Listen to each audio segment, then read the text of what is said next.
Most self-help advice is useless garbage that makes you feel good for exactly 2 days.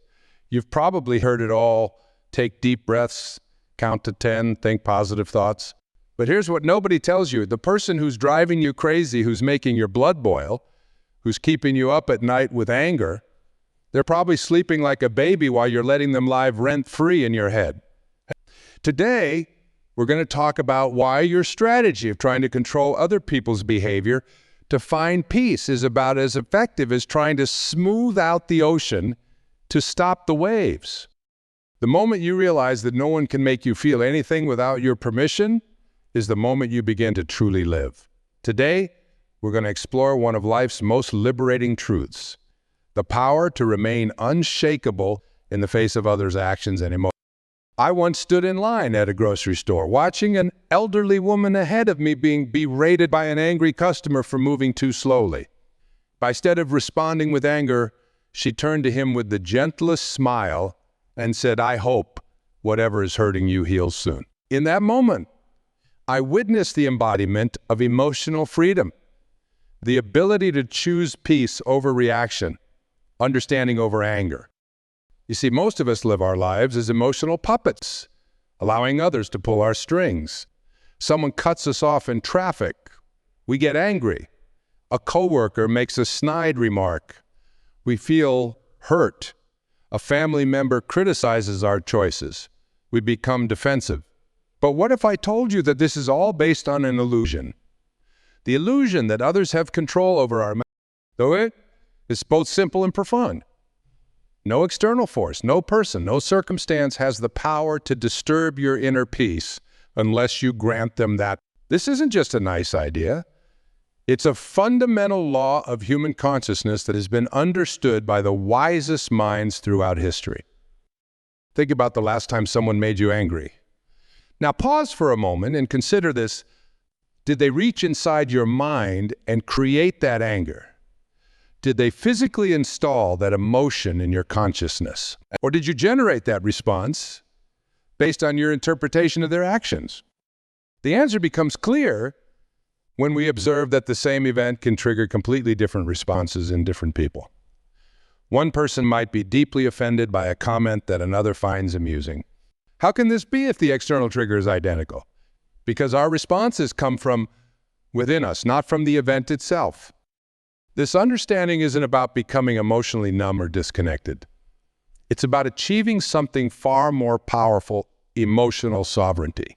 When you truly grasp this principle, you'll find yourself responding to life's challenges from a place of conscious choice rather than unconscious reaction. Every time you blame someone else for your emotional state, you're actually giving away your power. You're saying you control how I feel. You have more power over my emotional well-being than I do. Is this really the truth you want to live by? The path to emotional freedom begins with simple but revolutionary shift in perspective. Instead of asking, why are they doing this to me? Start asking, what within me is choosing to react this way? This shift moves you from victim to creator, from reactive to responsive, from powerless to powerful. When you find yourself in situations that would normally trigger anger or disturbance, remember that you're standing at a crucial decision point. In that space between stimulus and response lies your greatest power, the power to choose. You can choose to let someone's actions dictate your emotional state, or you can choose to maintain your inner peace. But let's be honest, this isn't always easy. Our automatic reactions have been conditioned over years, sometimes decades. They've become our default programming. Changing this programming requires conscious effort and practice. It requires us to develop new habits of mind, new ways of perceiving and responding to the world around us. The key lies in understanding that other people's behaviors are always about them, not about you. When someone lashes out in anger, when they criticize or judge, they're really projecting their own inner state onto the world around them. Just as a projector can only project what's on its film, people can only project what's within them. This understanding leads to a profound sense of compassion when you realize that angry people are suffering people, that critical people are insecure people, that controlling people are fearful people. It becomes much easier to maintain your emotional equilibrium in their presence. Your task isn't to fix them or change them. It's to maintain your own inner peace regardless of their behavior. This doesn't mean you become a doormat or tolerate abuse.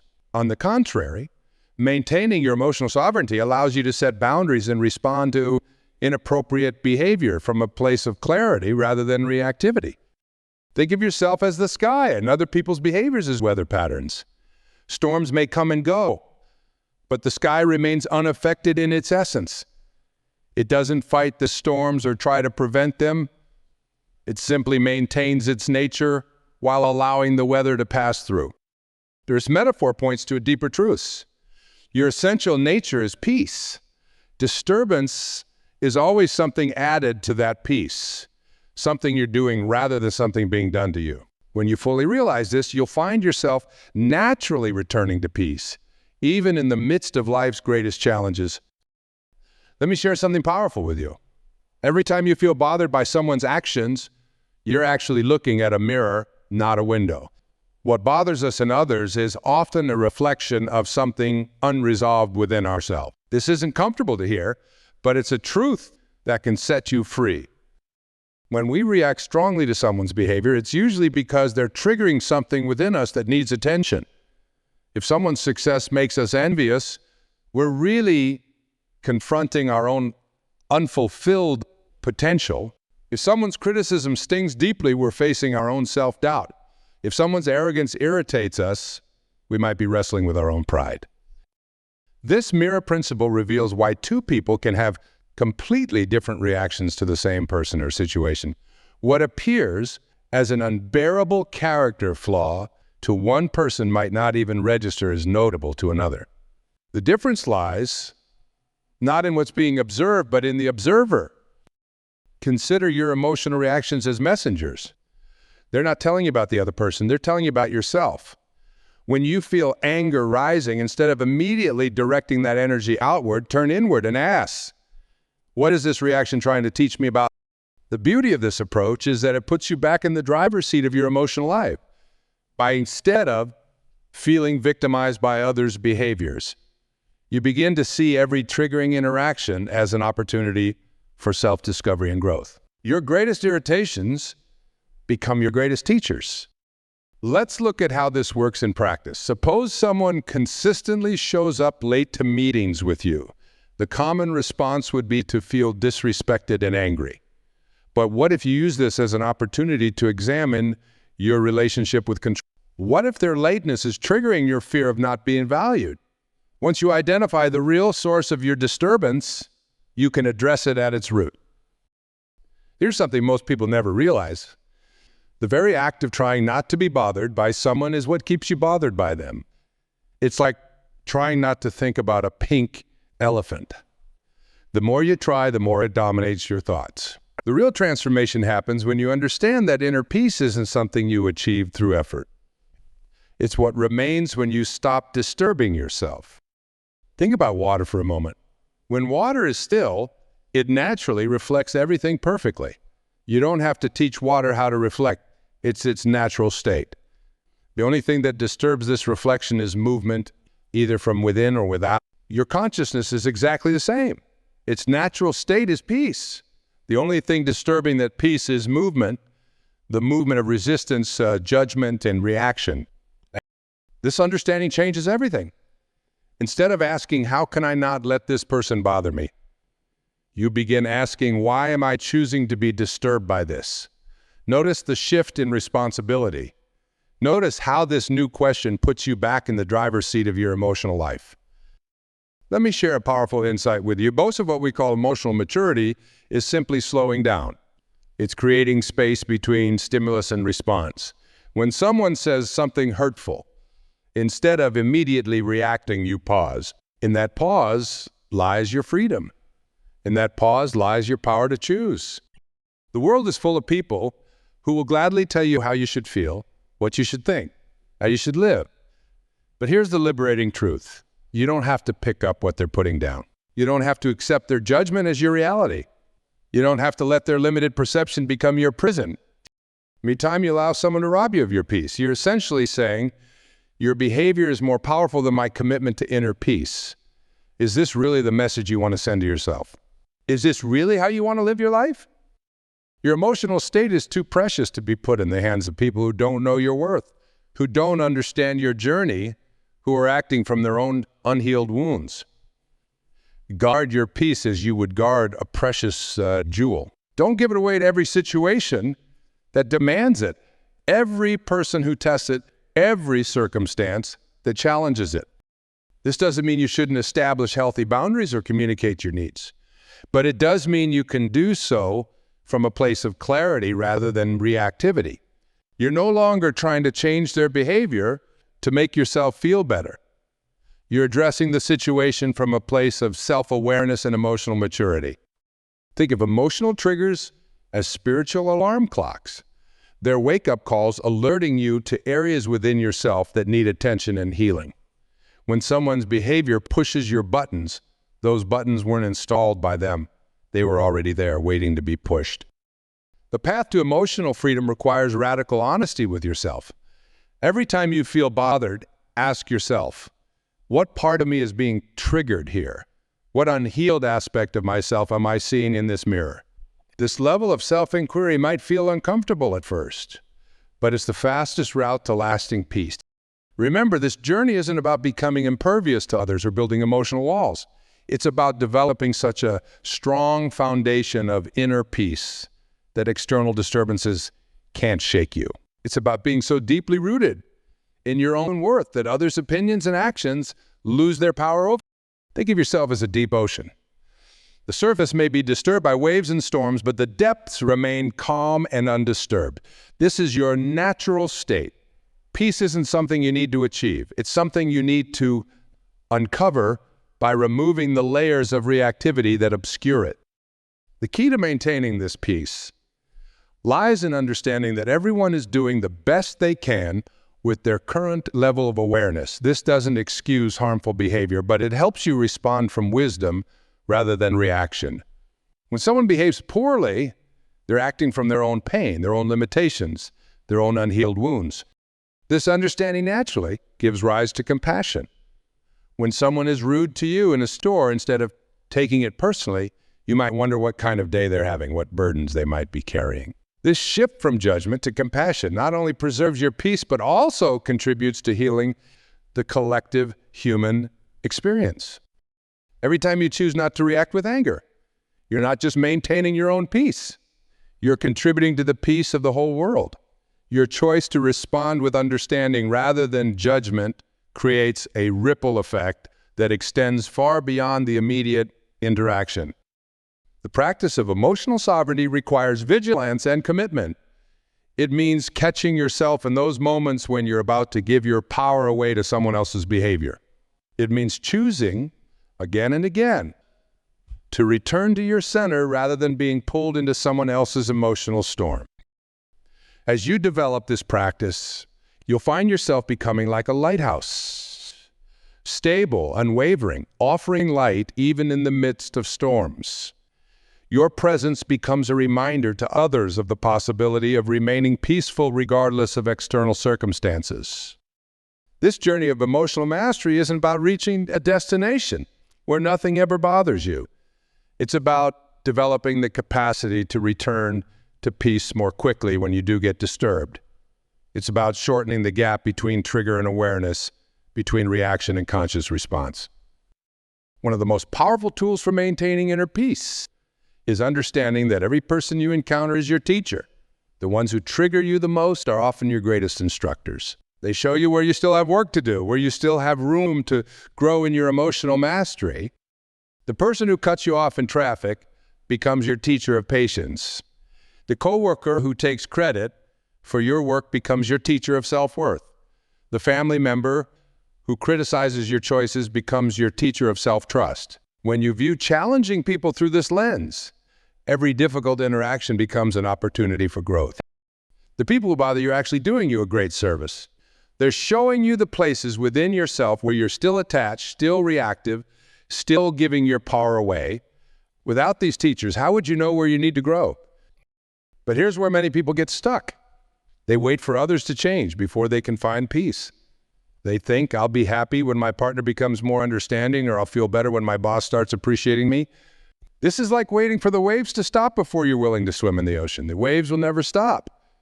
You have to learn to swim regardless of the conditions. The key to emotional freedom lies in taking complete responsibility for your inner state. This doesn't mean blaming yourself when you feel disturbed. It means empowering yourself to choose your response regardless of external circumstances. It means understanding that your peace is too precious to be put in someone else's hands.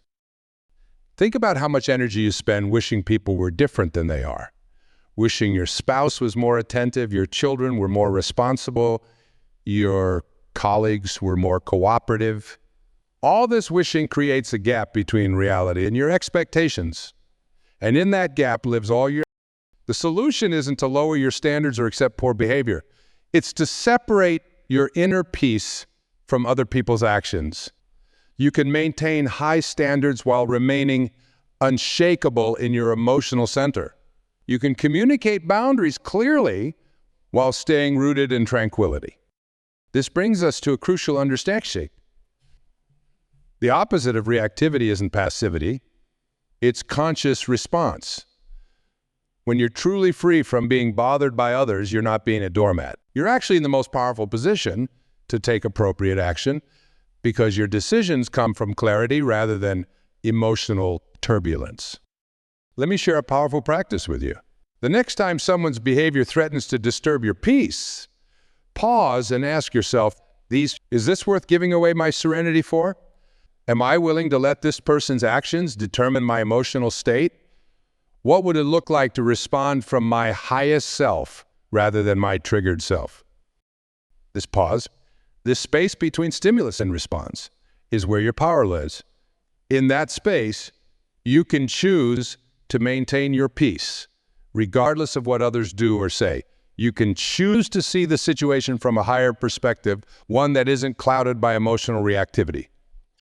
Remember, staying peaceful doesn't mean becoming passive or suppressing your emotions. It means responding from a place of conscious choice rather than unconscious reaction. It means maintaining your center while taking whatever action is appropriate to the situation. Consider how much of your life energy has been wasted on being bothered by things you can't control. Think about how many hours you've spent replaying situations in your mind, thinking of what you should have said, letting someone's thoughtless comment rob you of your joy. Now imagine reclaiming all that energy for your growth, your purpose, your peace. The path to emotional freedom requires us to understand that other people's behavior makes perfect sense from their level of consciousness. This doesn't mean you approve of or condone their actions. It means you understand that they're acting from their own limitations, their own pain, their own level of awareness. When you truly grasp this, you'll find yourself becoming less reactive to others' behavior because you'll understand that their actions say more about their internal state than about you. You'll see that when someone is unkind, they're acting from their own pain. When someone is critical, they're projecting their own insecurities. This understanding naturally leads to compassion, not the kind of compassion that excuses poor behavior, but the kind that allows you to maintain your peace while dealing with difficult people. It's the kind of compassion that recognizes that hurt people and healed people heal people. The practice of maintaining inner peace requires us to become masters of our attention. What you focus on expands, and if you focus on how others are bothering you, you'll find more and more evidence to support that perspective. But if you focus on maintaining your peace regardless of others' actions, you'll develop greater capacity for emotional sovereignty. Think of your attention as a flashlight in a dark room. Whatever you shine it on becomes prominent in your experience. Are you shining your light on others' faults or on your own capacity for peace? Are you focusing on what's wrong with people or on your ability to remain undisturbed? Your relationship with yourself sets the tone for every other relationship in your life. When you're at peace with yourself, you'll find that fewer and fewer things can disturb that. This isn't something that happens overnight. It's a practice, a journey of returning again and again to your center. Most people live their lives as if happiness is something that happens to them rather than something they choose. They allow their emotional state to be determined by the weather, traffic, their boss's mood, their partner's behavior. But what if happiness isn't something that happens to you? What if it's something that happens from you? The truth is, peace isn't the absence of conflict. It's the ability to remain calm within the conflict. Think of a mighty oak tree in a storm. The branches may sway, the leaves may rustle, but the roots remain firmly planted. You too can develop this kind of emotional rootedness. One of the most powerful practices for maintaining inner peace is the art of blessing those who trigger you. When someone cuts you off in traffic, bless them with a safe journey. When a coworker undermines you, bless them with self-awareness. When someone criticizes you, bless them with inner peace. This practice completely transforms your relationship with difficult people. You might be thinking, but some people are truly toxic. How can I stay peaceful around them? Here's a liberating truth. You don't have to stay around toxic people, but while you are around them, you can choose to maintain your peace. Setting boundaries and maintaining inner calm are not mutually exclusive. Every time you allow someone to disturb your peace, you're essentially saying, my inner state is less important than your behavior. Is this really the message you want to send to yourself? Is this really how you want to live your life? The key to maintaining peace around difficult people lies in understanding that their behavior is their karma, but your response is yours. You're not responsible for their actions, but you are responsible for your reaction. This understanding puts you back in the driver's seat of your emotional life. Think about how much of your life energy has been drained by taking things personally. Every time you take something personally, you're assuming that other people's actions are about you. But here's the truth. Nothing others do is because of you. It is because of themselves. This understanding doesn't just free you from being bothered by others, it frees you from the exhausting job of managing other people's perceptions of you. You begin to realize that what others think of you is none of your business. Your business is maintaining your peace, regardless of their thoughts or actions. When you stop taking things personally, you reclaim enormous amounts of energy that you can redirect toward your growth, your purpose, your joy. You stop being an emotional reactor and become a conscious creator of your experience. The practice of emotional sovereignty requires us to develop what we might call spiritual stamina, the ability to maintain our center even when external circumstances are challenging. This stamina grows through practice, through choosing peace again and again, even when it's difficult. Think of each triggering situation as a spiritual workout. Just as physical muscles grow stronger through resistance training, your spiritual muscles grow stronger through emotional challenges. Each time you choose peace over reaction, you're building your spiritual. One of the most powerful questions you can ask yourself when you're feeling bothered is, who would I be without this thought?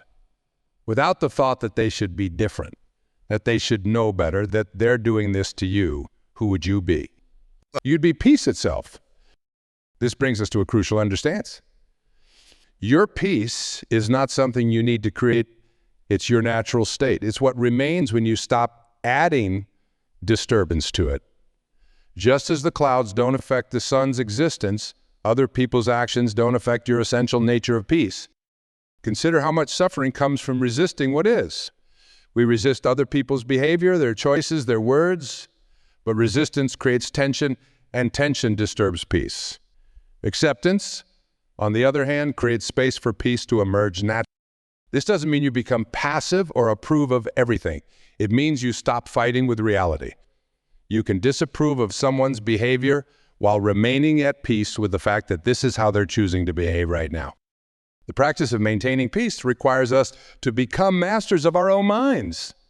Instead of letting your mind run on automatic pilot, reacting to everything it encounters, you learn to guide it toward peace again and again. This is the essence of emotional mastery. You might wonder, but what about righteous anger? Isn't there a place for that? Yes, there is. But there's a difference between conscious anger that moves you toward constructive action and reactive anger that simply disturbs your peace. The key is to remain the master of your emotions rather than being mastered by them. As we bring these insights together, remember that maintaining inner peace isn't about reaching a permanent state of undisturbable calm. It's about developing the capacity to return to peace more quickly when you do get disturbed. It's about creating a new relationship with the challenges that life inevitably brings.